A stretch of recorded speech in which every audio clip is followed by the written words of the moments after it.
Hey friends, welcome to Woman-Owned Wallet, the podcast. I'm your host, Amanda Dare, a serial entrepreneur who has already made all of the money mistakes, so you don't have to. Now I'm working on my money mindset, expanding my companies, and having open conversations with women around a subject that shouldn't be so taboo: money. My company, Woman-Owned Wallet, and I are determined to help you foster a more positive relationship with your wallet and help you create a life that makes you say, wow. Hey, moneymakers. Welcome back to another episode of Woman-Owned Wallet, the podcast. Today, I'm with one of the most beautiful people, but I want to give you a little bit of the vibes. So today's guest is a woman who's rewriting the rules on what leadership, advocacy, and city building should look like. Gretchen Hunt is here in the house, in the Wow Shop. Yay! She is not only a powerhouse in policy and advocacy, she's also my friend, my fellow feminist, city dreamer, and someone who makes every space that she's in feel more intentional, more inclusive, and way more fabulous. So Gretchen, welcome to the podcast. Oh, I'm so excited. I'm so I can't even stand it. Yeah. Oh my gosh. And y'all, she's wearing the cutest little pink dress. You know what? You have the flower vibes going on too. It's spring. It's spring. It's derby season. Yeah. We got through all that rain. We're over it. It is time for the flowers. Flourishing. Isn't it a Dolly Parton quote that like no rain, no flowers? Yes. Is that? Yes, I think so. No, I think it's no rain, no rainbows. Listen, either way, Yeah, Dolly both wins. Both and. So I first met Gretchen, and I don't know if you remember this, but I first met Gretchen at the Galentine's Bash of 2024, which means how have we only known each other like a year, but it feels like forever? Forever. Yeah, I remember you were a flash of sparkle. Oh, and we were like two magnets, and we came up to each other. And both of us at the same time were saying, like, someone told me to link up with you. Yeah. So the universe was pushing us together. I think I saw maybe you had a name tag on, and I was like, oh my God, she's amazing. And I was like starstruck, but I was wearing a disco ball jumpsuit and had pink hair that day. And, I don't always feel super confident in situations that are more traditionally professional or whatever, but you were in my space, which was all the wow world, and you were so beautifully excited and welcomed like into that space that I was like, okay, she's my girl. It's cool.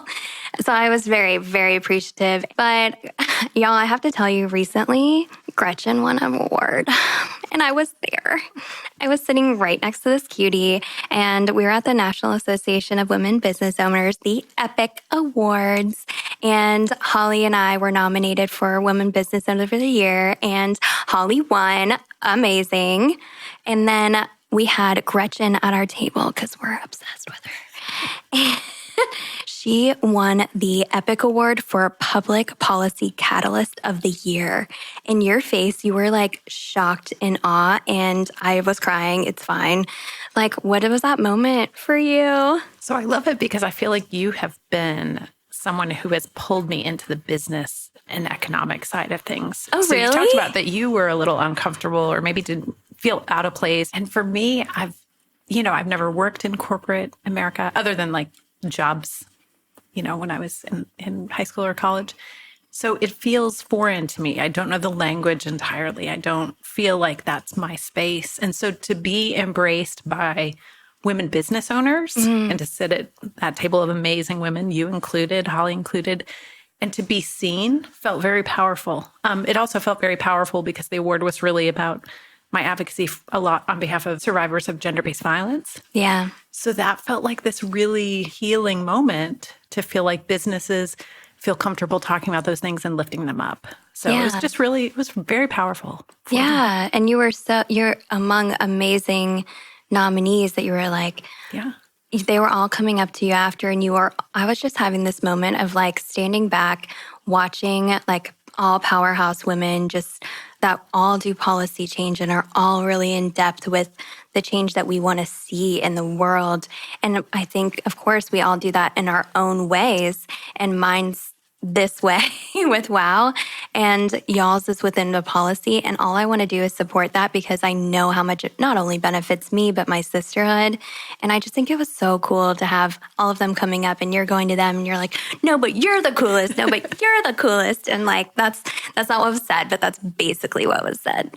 Yeah. Well, we're all shaping culture, right? You're shaping culture. You walk into this beautiful, radiant space that is your store, Women in Wallet, and it's pink and it's bright and you are embracing that. You know, you think about the color pink, which is associated so much with gender and girls and women, and you have really reclaimed that and signified it. And so in a way that does still connect to issues of policy that impact women because they're gendered too. Right. And they're not always seen as serious or central. So I feel like the work actually we are doing is very, very similar in different spheres. It's very complementary for sure. And it's interesting because people will talk about pink and it being a gendered color, but it used to be in like the 1950s. I heard it was typically a boy's color.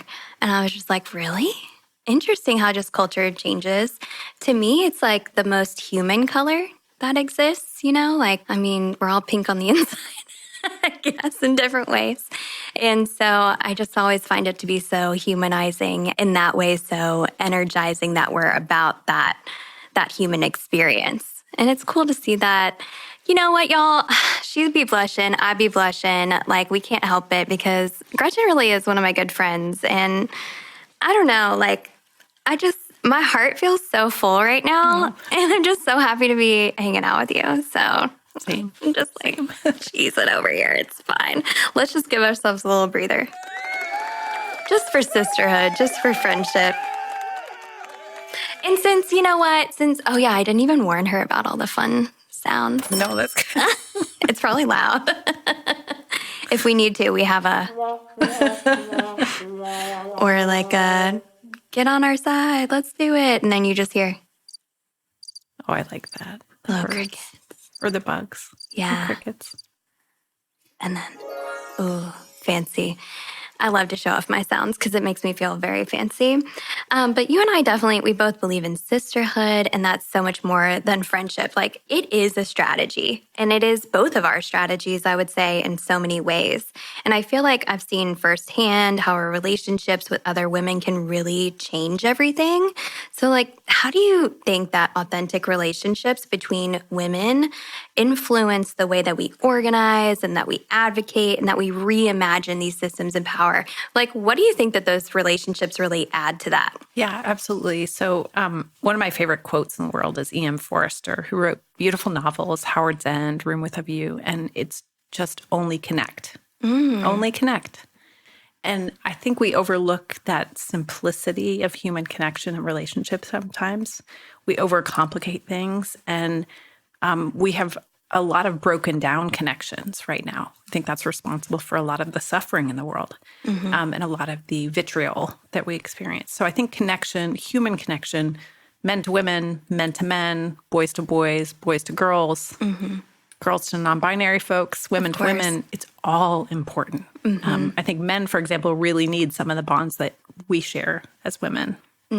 So connection is so important. But relationships between women and non-binary folks who experience a lot of the same challenges that we face, I think are very strategic. Like you said, women have always organized in ways when they lacked resources, when they needed to be creative, when policies and systems don't protect them. So I think specifically about women needing support before having a baby, after having a baby, parenting children, having to work outside the home and like making it work.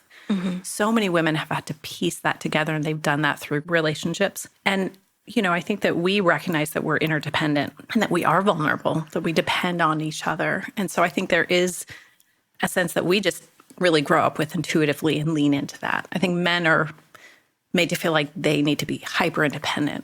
Yeah, I agree. And so why that's so important if you think about policy and economics is that, like you said, it is a strategy. You and I think, are very strategic. I think that's actually what bonds us together. I think there's joy and strategy that we like. Game recognized game, girl. But I think that strategy, you know, you have above your register, you know, how much money you are putting into women's wallets. You are very strategic with the work you're doing. You're very strategic with the map you've done in lieu of women-owned businesses, you are very strategic with how you elevate women and how you market, how you have this podcast. But the way that you do that is through relationship. And so the way that I've done it in my work always has been through Survivors Council. It was mostly women. There were a few men, but that was about relationships and policy and advocacy. Now, sitting in the mayor's office for women, I have made sisterhood or those relationships formalized in a way through the Office for Women Ambassador program, which is for sisters and siblings because it's women and non-binary folks. And so that's a strategy because I am a one-person office. So I have networks. So it's very strategic. It's about relationships. It's about supporting one another, removing barriers, but it's also very much a strategy. Yeah. And I think sometimes people can think of strategy as somehow, manipulative or something like that. And that's not the way that I believe women are really leaning into it. And like you're saying, the non-binary folks and everyone that's going through the gender diverse individuals, that's what I heard you saying on another interview that I was thinking about you and how you always bring in everyone and you're always mentioning everyone in every sentence that you said, you brought it back into that connection that you're saying, that connection, that understanding that, like we said, this pink is this human color.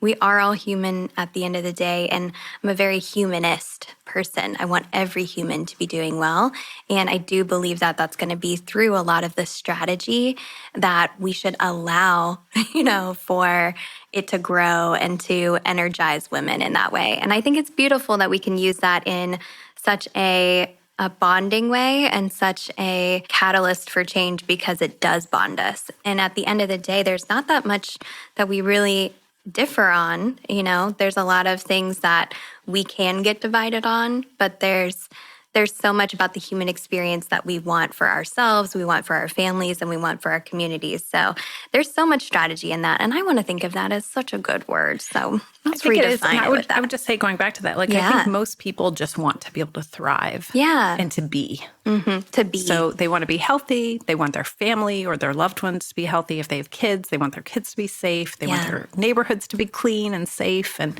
have a place to live. And they also want community. I think people are craving community. And the other thing I just want to say is that strategy and sisterhood are very connected because they can be measured. Ooh, I like that. So it's not this soft strategy, relationships. We've had women ambassadors who have started businesses together after the leadership program. We have women who have started to support one another to advance in their careers and to take on new jobs and to elevate. So you see a lot of creative potential that comes out of it that you absolutely can measure. We're measuring that with the Office for Women. We're trying to capture that data so we can say this is actually a really good way that all across government people can engage women and other folks in the community. And I think it's interesting because there's a few times that you've told me that I need to be measuring more my impact. And I mean mine, but also obviously WOW and, how much that WOW really is contributing to positive economic impact, but sometimes I do feel that it is immeasurable because even though I have these, like when you check out at WOW, you hit the ka-ching button. And then we just watched it as we had a beautiful sale, right, from another podcast guest that we had. But she got to watch her money go into the wallet to women. And now it's such a large number that I walk in and I remember that it's over $1 million now in the last 4 years. But that only includes sales from the store. So it doesn't include the events that we've hosted. It doesn't include the money that has been put into their wallets. It doesn't include the money that has been put into the wallets of women because of our woman-owned wallet tour. I don't know how to measure that, to understand that measurement, but I know it's immense. And trying to know, okay, we've given out hundreds of thousands of maps because they have been requested. That's a measurable thing. But how to measure that heart and that soul and kind of soft, you almost said, I think soft measurement is the way mine's vibes.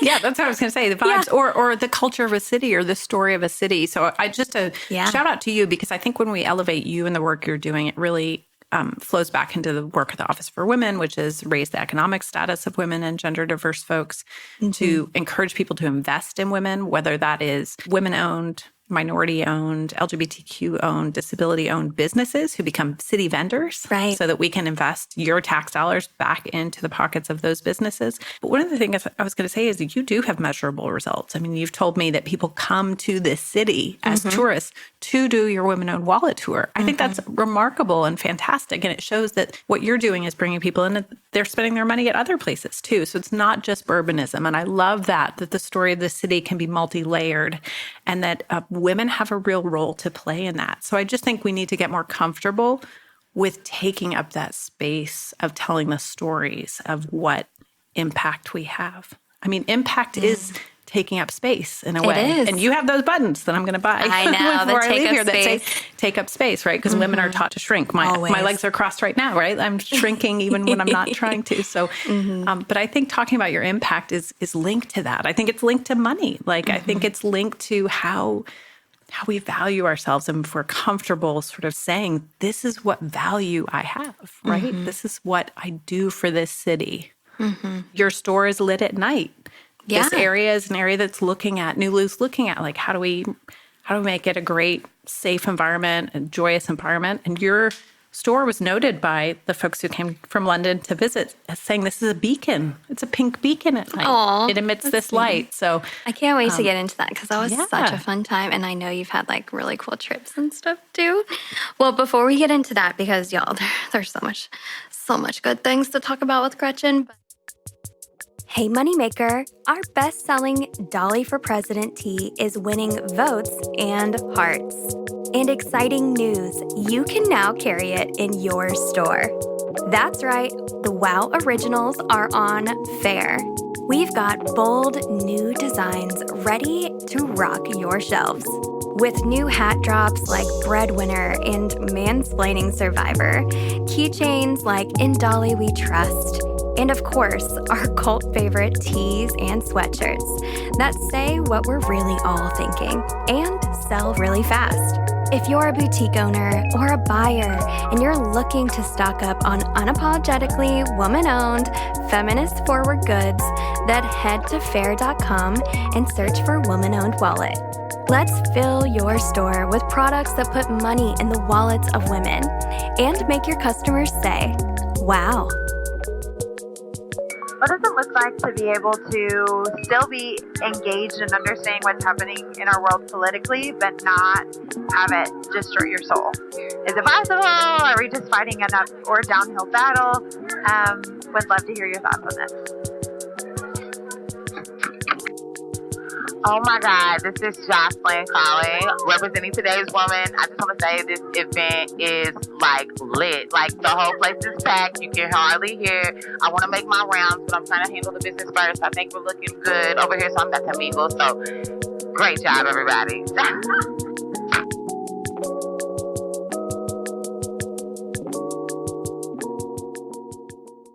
So your recent collaboration with Publica and Change on gender-based violence in the public space is such a powerful example of like community-rooted design. Like I'm obsessed with the fact that we're trying to create this feminist city. And every time I talk about that, like you're saying, like you've educated me and now I'm out here spreading the good word about the feminist city. And I think it's so cool. So I want to dive in a little bit to Publica and Change and what those two organizations are really quick. And then we'll kind of dive in a little bit further after that. Yeah, absolutely. So folks may not know that we, have an office for women, and we're really lucky to have an office for women in the city of Louisville since 1991. So props to the leadership at that time, props to the mayor right now for elevating and spotlighting this office and this issue, because we're really lucky to have that.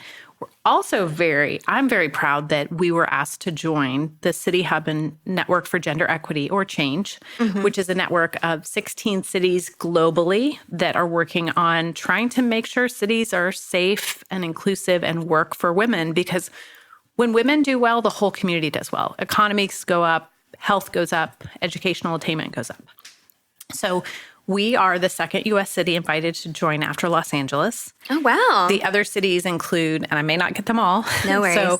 But Mexico City, Bogota, Colombia, Buenos Aires, Argentina, Renca, Chile, London, England, Paris, France is just about to join, Amsterdam, Barcelona, Stockholm, Sweden, and then moving further east, Nairobi, Kenya, Sierra Leone, Freetown, Sierra Leone, Quezon City, Philippines, Tokyo, and Melbourne, Australia. So it's a dynamic network of cities. And yeah, your face looks shocked. So we're so little. We're so little, but we're mighty. We're so mighty. We are the city of Ali. And so I try to say that we punch above our weight class here, right? So we can hang with these big cities because they saw that we were doing interesting work. And I think that is really a testament to the women and the people in this city. And so we have been partnering with them. Publica is a research and design practice in London, England, and they are really phenomenal. So they do, private projects in design, but then they also have the Campaign for Inclusive Cities, which has started their work looking at how cities, looking through a gender lens of how cities can be more joyful and safer and usable for women. And so Publica connected with Change. We went to a workshop with them last summer, and then Change selected 3 of the partner cities, Bogota, Stockholm, and Louisville, to do an innovative design project with Publica. So Publica came the last week of October and did a series of workshops here and has been collaborating with us ever since and has just sparked so much action and planted so many seeds that are now in this beautiful springtime bearing fruit. So it's really exciting collaboration. It's very fruitful. Yes, very I like fruitful. that. Yeah, we're flourishing. Flourishing together. And what was interesting is that you invited me to one of the lunches to really discuss, what it's like, because a lot of their information was based around data, which is really cool, obviously. And like I said, I'm out here about the vibes. So I'm just out here on lived experience. And I thought that was a really interesting lunch because at the table was the local government and was Publica, was Change, was you, obviously local government. And then Racing was at the table and myself. And I was just like, wow. This is a fancy table to be at. And I think having people in your life that bring you to those tables and speak your name in those rooms, even when you're not there, but also literally invite you to sit at the table was such a cool moment. And I just want you to know, I felt very, very fancy at that table and was able to kind of bring a different perspective. And a lot of times they're interested in learning about the businesses and everything, but not every business is super mission driven, or mission driven at all. There's a lot of businesses that aren't. But it's interesting that I was able to come to that and bring a different perspective. They were very intentionally listening to what I was talking about, and when they were mentioning things about the lighting in the city or how the trees need to be cut higher or the public art making things safer.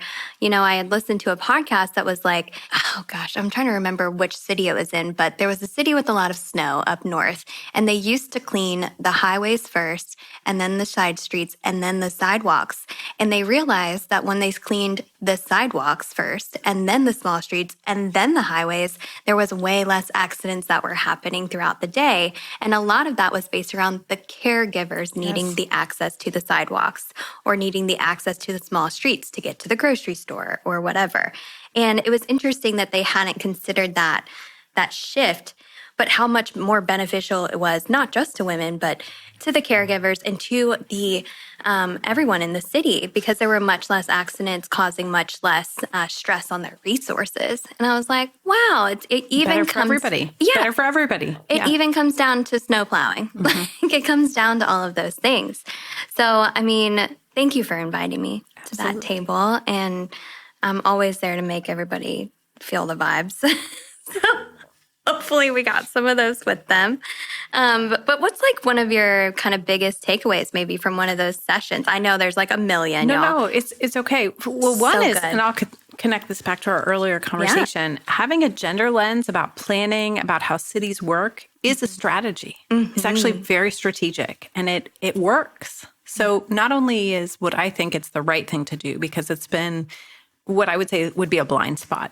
We have not sort of considered the lived experience of how women move about cities. The history of cities is fascinating. So I do like the book Feminist City because it lays out a lot of the history. And for a long time in the United States, women weren't allowed to go downtown. There was a whole movement where women couldn't go downtown, it wasn't seen as ladylike. And so when stores started to open and women had that, they would go with each other and go shopping. And there were groups of men. Professor Joanne Sweeney from the Brandeis School of Law gave a great presentation recently, and she was sharing how women would be chased by these men who would taunt them. And it was all about that they were taking up space and being in spaces that they shouldn't have been. Interesting. And it was really connected to the city. So fast forward to 2025, but a lot of our cities are still built for male commuters to get in and out quickly. As you mentioned, women might be taking more circuitous routes, going to get groceries, dropping off kids. And so everything is sort of designed for men. It's not that they, I think, wanted to exclude us. It's just, it's been built from one perspective rather than multiple perspectives. It's been built up in a different time. In a different time. Yeah, yeah. So we have to change those things. You have to shift it and see where you can make some changes and open things up so that really it can flow. What we're trying to do is remove like artificial barriers so people can just move and thrive and do their thing. So I think for me, what was so great is about 260 people were touched by that visit when they came. There were 4 workshops. One was with built environment professionals, architects, engineers, planners, transportation folks, community folks. There was a workshop with teen girls about revisioning parks, and there were 2 what are called street tagging walks. So women and a few men also joined them to walk through neighborhoods. We were in Smoketown and Russell and looking at design elements that we wanted more of or less of. But I would say that the teen workshop was really probably one of the most powerful things I've ever been a part of in my life. Yeah, I saw that there was an activity where teen girls were creating mood boards for joyful, inclusive public spaces. And that, of course, immediately caught my attention. I'd love to hear more about that. And what did it look like from a young person's perspective? Because it's so interesting when you are a younger person and you're not so jaded and you're not quite sure of the limitations. I wonder what their minds conjured up. Yeah, it's such a good question. So first, my dear friend and colleague, Dr. Ellie Cosgrave, who just had a baby. So congrats on her for becoming a mama. But she led this workshop so beautifully with her team. And the first question was where the teens go outside of their home to be with friends. Yeah, and how they feel in those spaces. And there weren't a lot of spaces made for them, for teen girls. And they articulated that a lot of them, one by one, and they were from all over the county, suburban, urban, all different schools, private schools, public schools, and they all talked about feeling a fear of gun violence in all those spaces. And also sometimes being catcalled or followed or looked at because they were girls. They couldn't just be. So it's really heavy. I mean, the adults in the room surrounding them in this circle were we kind of felt hopeless for a minute. Like, what are we even doing here? Talking about spaces. And then Ellie flipped it so beautifully, so artfully and said, okay, you've articulated so clearly the challenges. And Ellie likes to say, just to paraphrase her, that you are usually able to just go straight to the truth of what it is much more quickly than we are. You and I might think about it and analyze it and say, well, gun violence may not be as prevalent in those areas, but they just are articulating what they're feeling. So then she asked them, well, if you could design a space, a park, what would it look like? What would it feel like? Who's there? What are you doing? How do you get there? Are you there day or night? What is it called? And they did collage mood boards of their parks. Wow. And then they presented them. And it was incredibly beautiful, powerful. And then the impact, because we talked about strategy and impact and community, it's all these themes coming up. The impact was some of those girls are going to be engaged with further redesign of parks.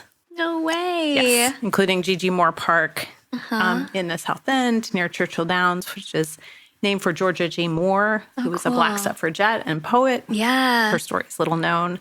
So we're planning on just not making those just be workshops and discussions, but actually planted and rooted and taking shape. So it was transformational. It was really powerful to see that. And to have them in a space where they are actually feeling heard and, that's not something that I do consider all the time, but I was in school before Columbine and stuff like that. And it's so prevalent right now in their world of school shootings and gun violence. I'm not surprised that they have this for every area that they're in, but I'm saddened by it for sure.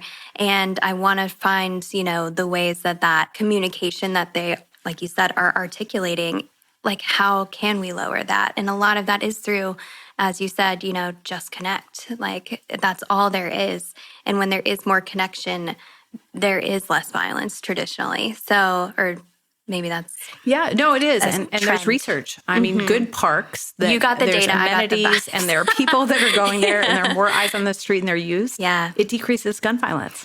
So this actually is, again, a great strategy. So how do you engage a group of teen girls to then prevent gun violence? I mean, it feeds right into the mayor's goal of a stronger, safer, healthier city. Number one priority is public safety. So all this work we're doing ultimately feeds into that goal. It's just using kind of really innovative and novel approaches that we haven't tried before. Yeah, I love to hear that. And like, my heart is like so full for them. And there is this conversation around third spaces a lot. It's like a place that isn't your home, isn't your work, and isn't somewhere you're expected to spend money. So a lot of times I do get a lot of people in here. And of course, I'm a store. I get it.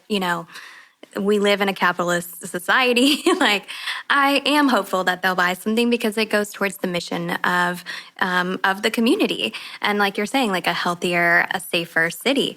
But at the same time, I don't expect it. I don't expect it from them. I don't rush anybody out. I'm just here. And typically what happens is I'm sitting at this chair and I'm just a friendly person. I could talk to a brick wall. I could talk to my Barbie dream house if nobody was in here. And honestly, most of the time it's just like a karaoke concert in here if like no one's here. But when someone walks in, I am a curious person. I want to know where they're from, what they're doing. And it is genuine. I'm like, welcome to my place. Like, you're basically in this place that I created, this container, and I want to know how deep you want to get. And it is difficult, but it is an interesting perspective of when I've heard every angle of feminism is good, feminism is bad, and feminism is misunderstood, which is usually the truth. And they think of it as more of misandry, where they're thinking that what feminism is just misogyny for men. And so men don't often feel welcome, and I help them understand that feminism is for everyone. It's just the political, socio, and economic equality, and mostly equity that we're looking for. So it's something where, again, to your point, I just want to exist. And women, when they walk into this space, because it is hyper feminine in this space, as stereotypically hyper feminine on purpose, it is a strategy so that it's so outrageous that when you're here, whatever version of you or whatever version of of femininity that you subscribe to in whatever way, it's welcome here. But this is a hyper feminine space because there's not a lot of them that are in existence. And to feel that safety, I literally will watch women's shoulders drop. Yep. I will watch the breath, just like, they know they're safe here. And like, I'll play with their kids as they're shopping around, or I'll make sure that like every part of their, if the male in the group walks in and he's unsure, I'll talk to him and make sure that he feels comfortable. So this is one of those spaces that, while, we would love for you to shop. And I love to shop. Because that's why I own a gift shop. Because listen, if I didn't, I would just own all this stuff and be a hoarder like my grandma. Yeah. But, I love it, and I love when it leaves. And I love when it goes to a good home, and when it goes to a place that is going to make that impact, or going to make somebody feel seen or heard or understood. But also the people that work here are always ready to help feel seen and heard and understood. So it's just kind of interesting that a third space that's even a storefront can often be that. And this is 400 square feet. So that's part of the reason that I made the WOW Tour, is because as a marketing strategy, this is 400 square feet. How do I make my business as big as possible to get attention while keeping with my impact and keeping with my my mission? And it's to celebrate all of us within 4 or 5 blocks. So now it is not just 400 square feet. And a lot of people, to your point, I hear it 5-6 times a day that people saw me on TikTok and then came in, never considered visiting Louisville, didn't know what it was about. And honestly, I haven't even posted that much. It's not even, but it's like they're searching around. And because we have 17 cities that can drive here, so many people can make this trip. And they're just looking for something that might not be the bourbon, might not be the fast horses. And I'm trying to make sure that the people that are here feel safe in that way. And so it's just kind of interesting. And I think one of the things that Publica did that you mentioned a little bit earlier is that street tagging exercise. And I mean, from my understanding, it offers such a visual way to kind of map how women perceive the space and where they feel safe or not. And that kind of storytelling through action, I think, is really powerful. So, what are those exercises that teach you about the everyday experiences of women, especially marginalized women in Louisville spaces? As you're going around, what does that tagging exercise really look like for someone? So I'm so excited you've brought this up because there are upcoming events happening that I haven't even shared with you. Yay! But, the Publica team, we did go to the National Women's Soccer League game that was here. So we visited your shop, and the walk through Bridgertown was at night. So it was sort of an official street tagging where we were just paying attention to design elements and envisioning, wow, what if there were creative lighting? What if there was a wayfinding, a pathway? What if there were, I think we even talked about this, what if there were lavender butterflies, Ali images or bees or pink dots leading from your store in New Lou all the way to Butchertown, these pathways for people that are not just about traditional safety measures that we think about of sort of more surveillance and lighting, which is fine, but you'd be surprised that things that seem joyful and fun attract more people, and with more eyes on the street, it's safer. So street tagging, you just have a red and a green circle, and you literally take pictures of red being elements that you don't really like or make you feel unsafe or not as comfortable or welcome, and green for positive. So, and then you collect that, and that becomes the evidence base. So that is based in women's lived experience of how they feel in that space. But there's a lot of other strategies that are really creative. Coming up this summer, we'll be partnering with a council district to do 2 artist-led women's night walks. Ooh, yay. For women and teen girls. And that will explore being at nighttime, which is really interesting because places that women might feel safe during the day, like walking in Nulu, might feel a different way for people than walking at 10 o'clock at night on a Tuesday, right? Yeah, I mean, lighting so alone. It explores that. And really the idea is, I would say it's twofold. It's about safety, but it's also about we want people to go to small businesses and restaurants in Louisville. We want our economy to thrive. We want people to feel like they can walk around all the time. And they can already in some spaces, but how can we make that even more enjoyable and joyful and safe for women and for everybody? Women are almost like the barometer, right? That's what I was thinking. Because if you're walking alone as a woman or you have kiddos, it's going to be a barometer. And one last thing I do want to say about men, because I loved how you talked about if a guy walks in and maybe feels a certain way, you invite him in. I have, for a long time as my career as a lawyer, I was advocating for and oftentimes against things. And it felt a lot like a fight. And I'm turning 50 this year. I feel like it's a big shifting point, and I'm much more about the invitation in. Yeah. Definitely holding accountable and advocating against certain things, but that invitation in. So that I'm really excited also that the Office for Women is starting an Office for Women Allies training for men this summer. I love that. And that is looking at things like men as caregivers, men's mental health, men in violence prevention, because they need a space that feels safe for them too. Absolutely. To explore that. So just wanted to put a plug in for those programs. Absolutely. And I'll say something that really helped me was a quote that Amber Duke gave me. She's the executive director of Kentucky ACLU here. She's another friend. We're both ADs, with our initials. So we're like, get it, girly. But we texted them quite a bit, and we met up for coffee. And, I was talking to her about how do you manage something like that? Because, I do receive a lot of communication that, I could come back and be very combative in my choices to always respond versus react. And she told me the simple, calling people in versus calling people out. And if you feel called out, how can you call yourself in? How can you challenge that within yourself? But if someone feels uncomfortable in an area, that's never my intention. And if that's not my intention, then I need to work on work on speaking to them and allowing that comfortability to come in.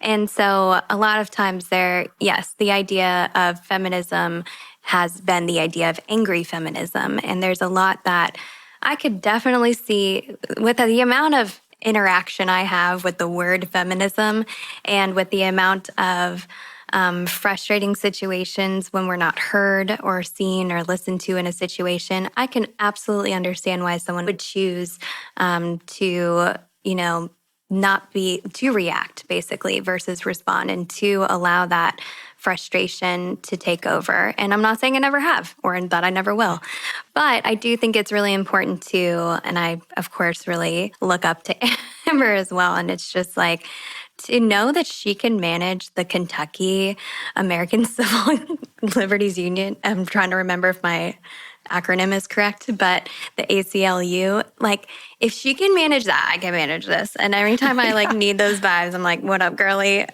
Can you help me calm myself in, to those moments? So yeah, I definitely agree that always calling in versus calling out, because that's the inclusive nature versus the exclusive. So I really do appreciate that. And I know that you and I both, obviously, you can tell, want women to thrive. And we do use that. And I like how you said that as a barometer, as a measuring tool of if a woman feels safe, because there are things that we have to deal with, every single day. If the kiddos feel safe, that's the important part. And so that way communities really thrive. But the truth is that we're still not fully embraced as women, as the caregivers, as the non-binary folks in most economic policy conversations. And you mentioned your background as a lawyer, and girly, I wish I could have gone there. And I'm so glad that, allyship looks different for everyone. And this is mine, but I think it's so amazing that you have that background in really intentionally standing up and standing out and taking up that space. But why do you believe that investing in women is one of the most effective economic development strategies that we have? I mean, we've kind of touched on that, but how can we help people understand that? Yeah. So I think part of it is it's investing in women, and it's also passing policies that have a gender lens that end up actually helping men and women. So paid parental leave is one of those easy, paid family leave. So whether you're caring for an elderly relative or a child, whether you are the person who gave birth or you're the other parent or caregiver, that is shown to just transform things. First of all, it's a short-term investment for a long-term retention strategy. Right. Second, women carry the lion's share of unpaid labor, and it costs our economy. Like women, that's part of the motherhood penalty or the caregiver's penalty, that we lose out on wages because of lack of supportive policies.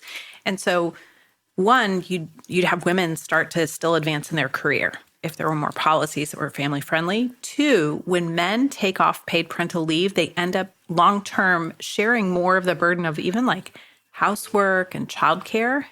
So it sort of even things out. So I would say almost like gender policies, family-friendly policies that help people. But investing in women also looks like the policy that we passed, which is for paid leave for domestic violence victims, most of whom are women, or victims of any other crimes, because that's 7 days paid leave if you're a city worker in Louisville. And Lexington took our model and replicated it, which is awesome. We'd love every city in the state to do that. It would be great for their city workers, and certainly private businesses can do it too here. But that's an initial investment of paid time off so that you can change your locks, get a protective order, talk to a lawyer, go to a shelter, but you get to keep your job.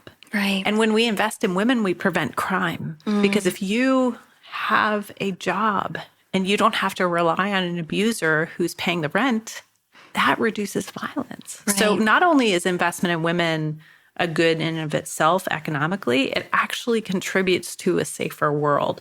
And so I just really think it's, again, a good strategy. It's even more of a good strategy right now if people are concerned about economic growth. You might look at some of those extra programs, childcare, some of those other supports as extra, and they are actually central to building a sustainable economy. So all the research really shows that you invest in women and you reap many, many rewards from it. Yeah. I'm sorry. It made me really emotional to think about the 7 days. And of course, that's more than ever before and everything. But just to understand that, it's, I wish it was more. And I'm happy that it is 7 days. And I can't believe it wasn't something before. I had a little out of body moment when you were explaining that. And it's something I've been with my partner for such a long time, and he's such a beautiful, beautiful human. And that is truly not a part of my life. And obviously, I can recognize how traumatic it would be. And I've had women work for me that needed that time off and still paid them for that time. And so to your point, that's something that, I'm not trying to like say that I did this good thing, but it's like, I'm just happy that I put the human first.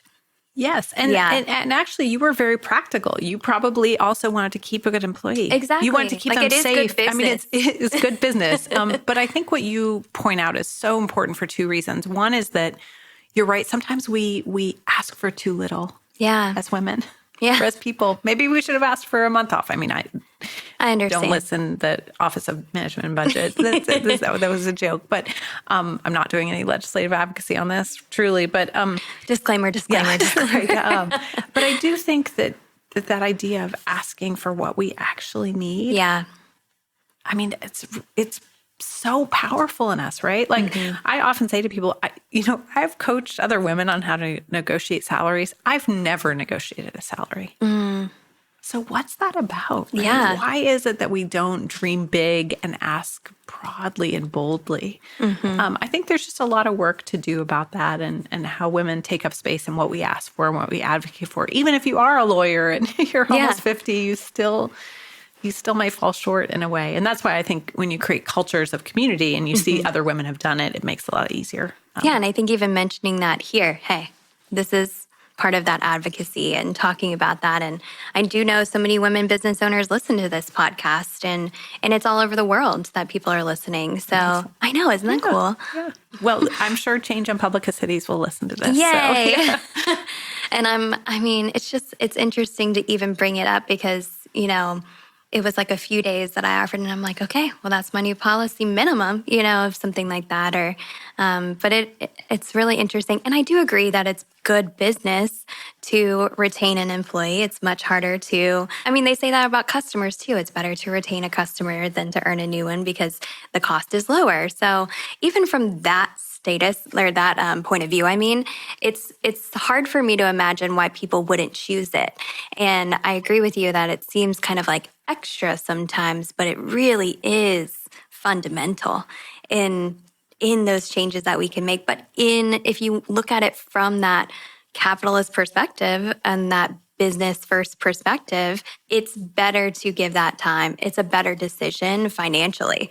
So I'm just sometimes still surprised. And typically when I'm speaking with anyone about economic development and with women and everything, it's always, I do bring it because I grew up with such positive, masculine relationships in my world. I do kind of feel like I understand how to talk to the dudes. Like, farts are funny. I get it, like, let's go. But like, I feel like there is that understanding of usually they'll look at it from a numbers perspective. So being able to, I don't want to say weaponize because that's not the right word but truly have the ammo to produce the conversation that can change. So to have the data ammo of just like, just data. We'll not use gun language. I know, right? But it's data. The worst. Yeah. But it feels like with some of those conversations, because we were talking about they can get kind of combative quickly. That's why I use that loaded language. But I do think it's interesting that the de-escalation can often be the data. And that's kind of what I was trying to get at. It totally is. And the invitation in, we were doing a workshop on, it was a series on women and economic empowerment. And it was a series on policies that support gender equity. And we had all different people representing different sectors of government and business talking about it. And people got up there and talked about the push for paid parental leave in metro government. And I'll never forget, a man stood up. He worked in corrections, which is a very male-dominated environment. And he had come to this panel discussion in person held by the Office for Women, at Metro United Way. And he stood up and he was tearing up pretty much and said, look, with my first child, I didn't have paid parental leave. I couldn't take time off. With my second child, I was. And I have this different relationship with my second child. And you could have heard a pin drop in that room because we realized we have to get to people's hearts and their minds at the same time to really understand that, this is actually about everybody thriving. This is it is about women, and it's also about just the whole community benefiting. I know we've said that a lot, but I was so struck by his vulnerability in sharing that, which is a really complex thing to share in a room full of strangers. And it was just that affirmation that this is absolutely work that benefits everybody, and we just need to do a really good job storytelling around it. So maybe you need, maybe a few men hop on this podcast if they're and tell their stories of how they're transformed by the work you're doing and why they also see money in women's wallets. But I mean, I really do think that there's a way to center and focus women while also letting men and others know how this work impacts them. Absolutely. Like, I think women should still be at the center. There should still be spaces like your shop that are proudly, unapologetically pink and feminine. And then, people can find themselves in here too. I do think one of the best things that in my relationship with my husband, my partner in life, is that we both are open and excited about each other's exploration of masculinity, of femininity, of everything in between. We're open to that. Like, he doesn't go, ugh, when I put on Taylor Swift in the car. Or I don't go like, ugh, when he puts on, something that's more traditionally masculine, like a rock song or something like Led Zeppelin he was listening to, and he was reading this book about cities because he really likes urban development as well, which is interesting. But he was just like at home with I came home last night after podcasting, and he was at home listening to Led Zeppelin, reading his book and drinking some whiskey. And I'm just like, get it, boy. Like, sometimes I'm like, I'm literally just a girl. Like, I don't know, but like when I just am being silly myself in that way, and I'm just like, you're literally just a boy. And we're so attracted to that in each other that we're willing to explore that, and we're willing to explore our full selves, and also being open to the person next to us doing that in whatever way that works for them. So I think while we do have that heart-centered understanding of being humans, it is often the way that we experience the world and being only focused in on our perspective or only focused in our family that does limit us to actually creating those systems that are very, very beneficial to the entire community. And I really like how during this podcast we've described not only sisterhood as strategy, but like women as this tool of measurement of like our experiences as this tool of measurement, utilizing us as the barometer of like, are we hot? Are we cold? Are we safe? Are we not, in these situations? And in any situation where we can make someone feel more safe or de-escalate the situation in any way, like calling them in versus calling them out,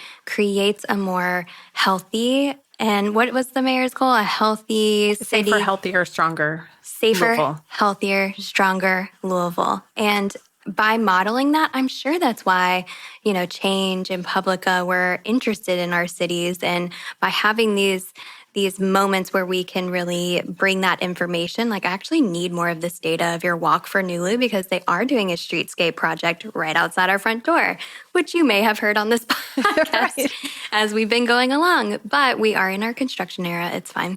But they are working to add in bike lanes. They're working to add in more. Actually, I'm working on some of the lighting projects, some of the banners, some of the art. We were voted like number 8 arts district in the entire country. So how do we continue to let those things and the data that you've collected with Publica and everyone, to better influence our stamp on Louisville and our area, and how do we show that can really be that safe environment, especially at night when you just don't know what's around the corner. A lot of our side streets don't have sufficient lighting. And even last night, I was walking home, to my car in the dark, and I was on Market Street, and it felt more lit up than I had ever noticed before. And they just put the trees in, which has been like, it's so nice to have trees again on in our sidewalks. And it's been such a long time of just my building's been shaking for a year. We had to re-caulk all the windows to make sure that it doesn't rain inside now. But it's just those little things that are so little but so big. And I really appreciate the conversation we've had kind of surrounding that. And I don't know, I'm just obsessed with you. And I think because I'm so interested in the exploration of like the world, I'm a curious person. I love people, and I'm always curious how they came to be, that within themselves, and how they came to be, not become themselves, but just really live in themselves, like live fully. And when I see you, I see a great heart, and I see I see just someone that has that human-centered goal, and I really appreciate that about you. Well, thank you. You're Thank you. welcome. I return that right back to you. Yeah. Yeah. Hey, Moneymaker. You know how Angie had her list? Angie's list was filled with amazing businesses that you could trust. Well, we've got ours, and it's all woman-owned.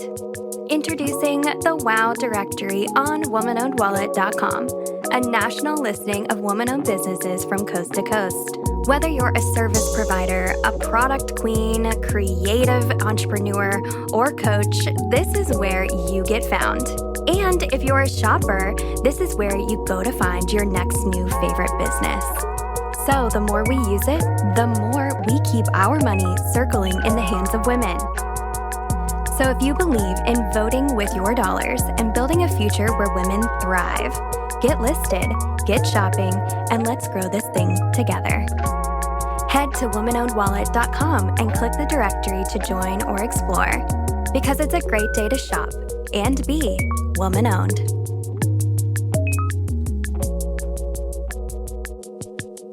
Hi, this is Genevieve Jacobson. I was curious what event you're doing next that will be a tour in Nulu.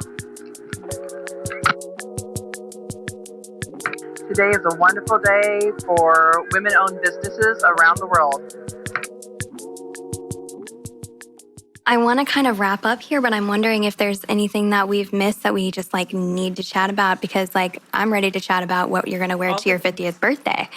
Yes. So, yeah. Well, I don't know. There's so much, and we could have just you on the scratched podcast surface. But every time. I think I would like to say that I would invite everybody in to come visit your shop and do the tour of women-owned businesses. And what I really love about the way that you approach everything that you do is you do it with absolute joy. And so if I can close with sharing one thing that, again, my dear friend Dr. Ellie Cosgrave shared, we were talking about the challenges that anybody faces when you are swimming upstream, so to speak, when you are doing change, when you're changing the way things are, when you're changing streets, when you're changing policies, when you're changing culture. It can feel sometimes that you're knocking out a lot of closed doors. And I said, what do you do? And she said, stop knocking on the closed doors. Go into the doors that open. And this is the part that has just been guiding me and centering me at this time in history. She said, make the party so irresistible that everyone wants to attend. Listen. It's beautiful, isn't it? And it makes sense. But you do that, Amanda. Hits. You do that. You do it beautifully when you do events. You make the party so irresistible in your shop. And so I just want to reflect that back to you, that you're doing that with joy. Yeah. And that is so needed too. It's not all facts and figures and strategy and impact. It's actually a lot of joy. So thank you for being who you are. You need the data and the vibes. Yes, data and the vibes. That's how complimentary it is. Maybe that's the podcast we start. There you go. You bring the data, I bring the vibes. I mean, we could switch every once in a while. Yeah. Sometimes I know data. Yeah. Sometimes. I don't know. I think it's just really beautiful. Thank you so much for sharing that. Like, I feel like I've been through multiple emotions and I've learned during this podcast. And I'm very grateful for that opportunity always. And like I said, that exploration of self, of city, of community together. And I'm excited to see what, Louisville does next. And I know that I know it's some cool things because we're working on it. We're getting there. We are. Yeah. I always love to close out with like, how can people put money into your wallet, so to speak? So obviously you work for Louisville Metro Office for Women. Maybe you can tell them how to apply for the for the ambassador program, or you can give them just a little bit of details on where to find the events for this summer. Sure. So the easiest way is, if you're on Instagram, follow OFW LOUMETRO, Office for Women Lou Metro.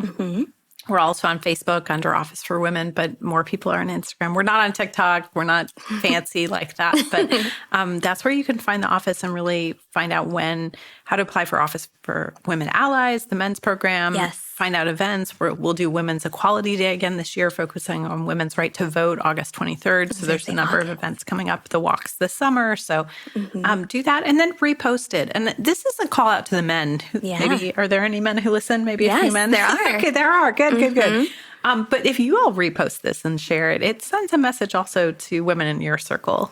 So do that and share, follow and share. I think that does help broaden not just the work we're doing, but the importance of these approaches in the city. I agree. Every ally that we can, bring into the fold that has the understanding, hopefully it shares it, hopefully talks about it in their circles. Hopefully there's a million interactions that are then positively impacted beyond that we'll never see, but we'll know are there.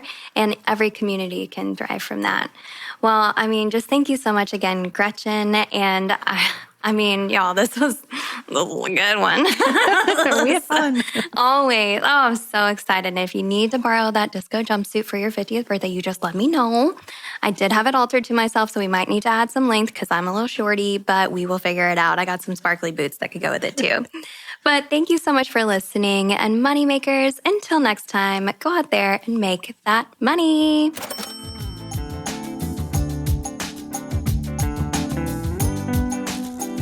If you want to put more money into the wallets of women like we do, then check out our website, thewomanownedwallet.com.